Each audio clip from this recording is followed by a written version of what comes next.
Dating in Miami can be very difficult. Let's be clear about this. Dating in Miami can be baffling. However, it's disappointing in most large cities. You are not alone in your frustration. Having said that, you can expect to find dating strategies in Miami that are as diverse as the people who live here. Some accept each date they get asked out on. Some people react in a panic and decline a date, only to regret it later. Regardless, others fence their wages by hanging out around hot town spots to be seen or joining all the most recent dating site and applications in quest for meeting the one. Because if you don't have the option to swipe right, you can't win at love, right? The pain, loneliness, and even angst that single young professional women experience are very real. And it doesn't matter if you're recovering from a breakup that has left you newly single for the first time in years, or have stopped counting the number of years you've been alone. Starting to feel sad, irritable, and alone is easy. I grasp it. In this town, serious dating issues abound.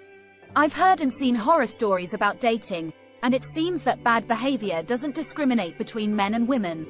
It's hard to tell the difference between someone looking for a serious relationship and a one-night stand. Putting yourself out there is also difficult. Why is it so hard to find a boyfriend in Miami? I was thinking about the dating rut that single women in Miami find themselves in and, more importantly, how to get them out of it after reading a recent article about dating in Miami that made some interesting points. In Miami, there is a gender gap in terms of education, with women having 86% more education than men. That's 7 women for every man. To put that into perspective, why is there such a gender gap? My theory is this. This city's Hispanic culture encourages young men, but not women, to leave in search of education, work, and prosperity. It is emphasized to Hispanic women that decent girls never leave their parents' homes without a ring and a husband. Once the kids arrive, they are instructed to remain close to their families for assistance, and later to remain to care for their elderly parents. Consequently, Miami has a large number of young, well-educated single women. With such countless decisions of possible women, single well-educated men don't commit as effectively to one woman. I frequently hear variations of excuse from men, such as, there wasn't enough connection with her. And afterward they do the disappear, or totally apparition. Because, let's be honest, having a conversation in which someone's feelings are likely to be hurt makes you feel uneasy. What does this mean for women, then?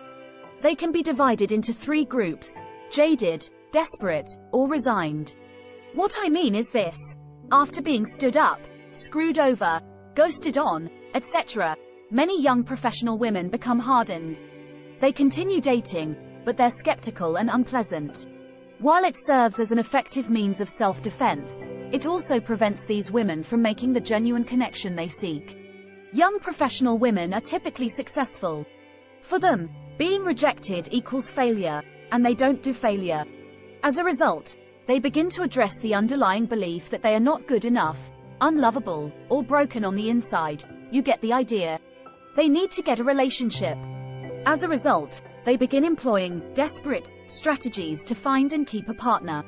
The women in either of the previous groups eventually come to terms with the idea of being alone. They put everything they have into their work. Some of them even move away. However, dating in Miami doesn't need to be like that. A few fast moves can decisively shake you out of the dating rut. You can make 4 changes to help you get a boyfriend. 1. Give your best foot forward. Going on a date might make you feel reluctant at times. But until you find your match, every date is just practice. You never know what you might discover about another person or yourself. Each date can possibly welcome you greater clearness on what you need and what your identity is. 2. Set a goal to be honest with those you date and how you treat them. Don't contribute to the shady atmosphere in this town by disappearing or ghosting. Be sincere and tell the person you're not interested in seeing again. Treat them the manner in which you'd expect to be dealt with, assuming you were in their situation. Although he might not like it, they will ultimately appreciate the sincerity. Furthermore, it makes for good dating karma. 3. Know your reason. What is your ultimate dating objective? It doesn't matter if you're looking for a casual date to keep your social calendar full or a long-term relationship. Simply be honest about it. both to yourself and to your dates. If you realize there is a gap between what you want and what they want, then know who you are. You can choose who to date once you know why you're dating. Make yourself an ideal date avatar. Identify this person's physical characteristics, nationality, relationships in their family, and favorite music. Places to hang out, stores, neighborhoods, pastimes, and hobbies. That way, when you meet them, you'll know who they are. Finally, for you ladies, if you think understanding men is hard and want to heal your relationship forever, then you should definitely learn how to trigger their hero instinct. The best way to learn about this amazing psychology is by checking out the first link in the description right now. It's a powerful psychology guide that will teach you exactly how to make a man fall in love with you using reverse male psychology.